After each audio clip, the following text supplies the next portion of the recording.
bayimbi bananga balala bo ekyo tebakiraba, tebagala kyogera nako, tebagala kwogera ku butali bwenkanya obwo.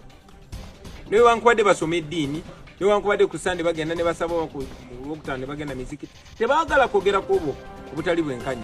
Timunnaffe, muyimbi munnaffe atulugunyizibwa, anyigirizibwa, yalemesebwa okukola omulimu gwe. Naye abo bennyini abanyigiriza muyimbi munnaabwe babayita ne babawayo akasente, ne babakyusa obwongo, ne babagamba ffe tuli wano kutumbula kisaawe kya kuyimba. Abantu be bamu nga baali baleeseeko amateeka ne bagateekawo ne bagamba omuyimbi yonna okuyimba oluyimba ayina kusooka kuleeta script ye, oba okufulumya oluyimba minisita ayina kulusiima n'agamba luno luyite, luno teruyita.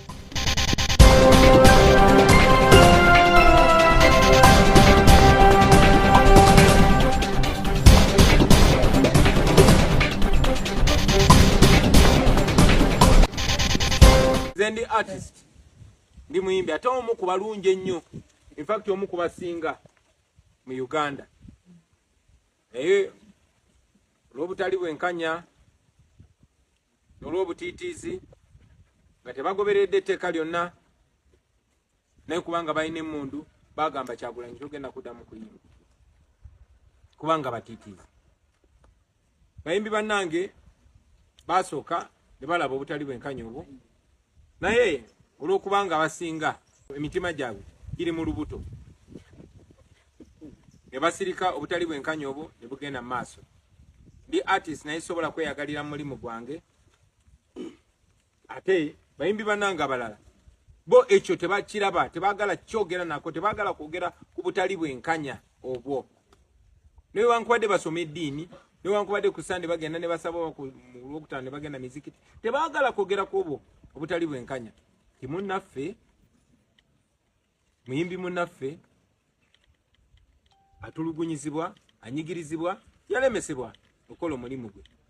Naye abo bennyini abanyigiriza muyimbi munnaabwe babayita ne babawayo akasente, ne babakyusa obwongo, ne babagamba ffe tuli wano kutumbula kisaawe kya kuyimba. Abantu be bamu nga baali baleeseeko amateeka ne bagateekawo ne bagamba omuyimbi yonna okuyimba oluyimba ayina kusooka kuleeta script ye, oba okufulumya oluyimba minisita ayina kulusiima n'agamba luno luyite, luno teruyita.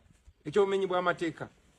Ne kubanga baba bagula ne basirika. Mwalabako gye buvuddeko di gavumenti ya Uganda ng'amalwaliro gali bubi, ng'amasomero gali bubi, ng'enguudo ziri bubi, bakwata biliyoni 3. Biliyoni 3 ne bagamba tuziwadde bayimbi. Kati balina programu yonna, ne kubanga baagala bacriminalizinga, baagala bazikozese bubi, buli omu bamufuneko akakwate. Nga bwe bakikola tibayinza n'okuttisa omuntu, notta omuntu ne bakufunako akakwate. Buli wogezaako okwogera amazima nga bagamba olina wano fayiro bw'osirika.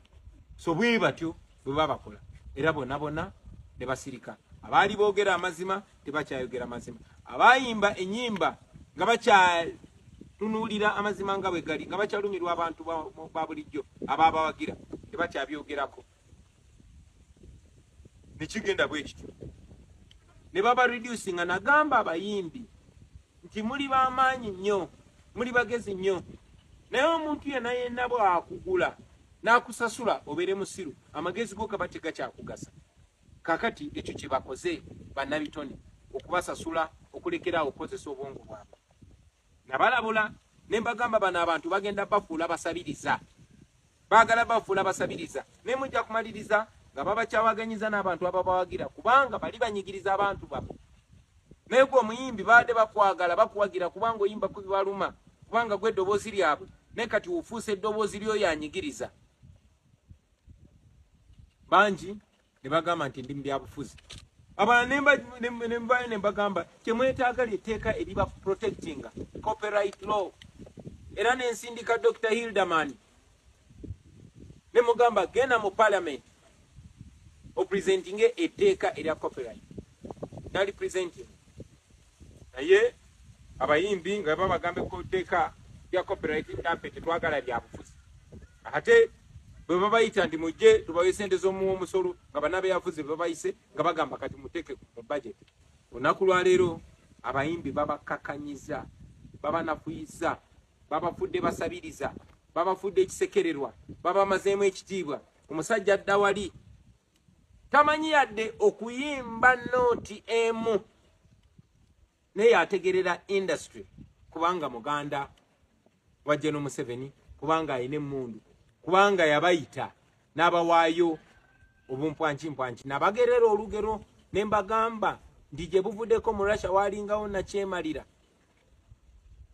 eyali ayogera ne basajja be, n'akwata enkoko n'agikongola nga namu. Omanyi obulumi obwo, bwe yamala ogikongola ng'enkoko ekaaba yonna ejjudde omusaayi, bagikongodde n'amaana agisuulaawo, n'akwatayo obuweke bwa kasooli n'atandika ogisuulira awo enkoko, kubanga terina kyakola, n'etandika omugoberera kubeerondalonda mu kasooli. Kaakati ne bano bwe batyo babakola, tibabanyigiriza nnyo, babaddeko obugagga bwammwe, babaddeko eddembe lyammwe, babaddeko amaanyi gammwe, kati ate babasuulira obumpwankimpwanki, nammwe mubagoberera mulinga enkoko enkongole. Ekyo kikyamu nnyo, kyanumye nnyo nga ndaba bavvoola omusajja gwe twakulagirwa ekitiibwa Ragati, naye nga yenna ayenjebuse takyalina kitiibwa kubanga bwe yasalawo bw'ati. Ne ndaba nga bavvoola omuyimbi munnange Mulangira Ssuuna, twayimbanga naye, ali very talented producer, very talented muyimbi singer.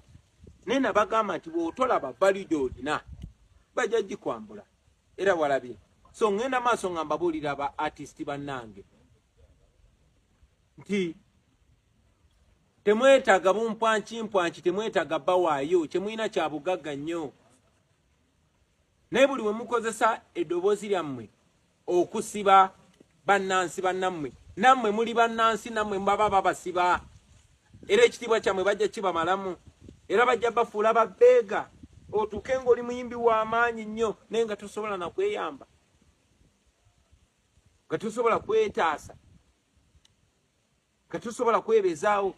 Ensi egyo e Uganda gye mwagala okaddiiramu, ensi ye Uganda ba artist abato gye balina okaddiiramu. Industry eno yali nnungi nnyo okusinga wano, yali egaba ssente nga ne bw'oba toyimbye. Naye waliwo ensonga lwaki etteeka ly'ebitone, copyright law, etteeka ly'ebiyiiye, copyright law, waliwo ensonga lwaki tebaagala liyisibwe, kubanga lijja ba protectinga, lijja ba w'amaanyi, lijja bafuula powerful. Naye ate mubiwulira bataata ne bamaama, temubiwulira munnange. So bagamba bino kubanga bimpa ku mutima, kubanga mbagala. I'm telling you this because I understand you, because I feel you, because I am one of you. Those people despise you. Baba nyoma, baba labanga bafala, era bakulaba nga bakozesa gwokakanye industry, bagamba ye kimaliriza kati nakyo mu kisuula eri. Bwe batyo bagenda basuula mu kasasiro nga bwe basuddeyo abalala bonna. Kiri eri mmwe okutegeera oba obutategeera. Ate temugamba nti mbavumi, babulidde mazima kuba ndi muganda wange. Mukama ababeere omwaka guno ogujja nga mulowooza ebinaabayamba, nga mulowooza ebinaayamba industry, kuba si mmwe musembeeyo, ate mugenda kubeera bannabitone. Kyandibadde kirungi nnyo ne mukaddiira mu industry ng'ebabenefitinga, kubanga kulaba bafuula babbeeka kati nga muli bato nga mukyali ba star, mukuba akafaananyi nga temukyali ba star.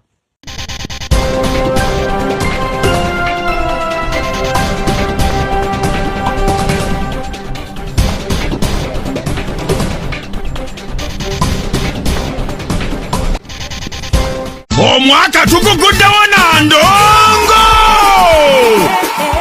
wetegekere kiro ky'endongo Kasigu ky'otalyerabira nga Catherine Kusaasira asuula endongo Mahinya ku Sheraton Gardens e Kampala nga 10 January 2025.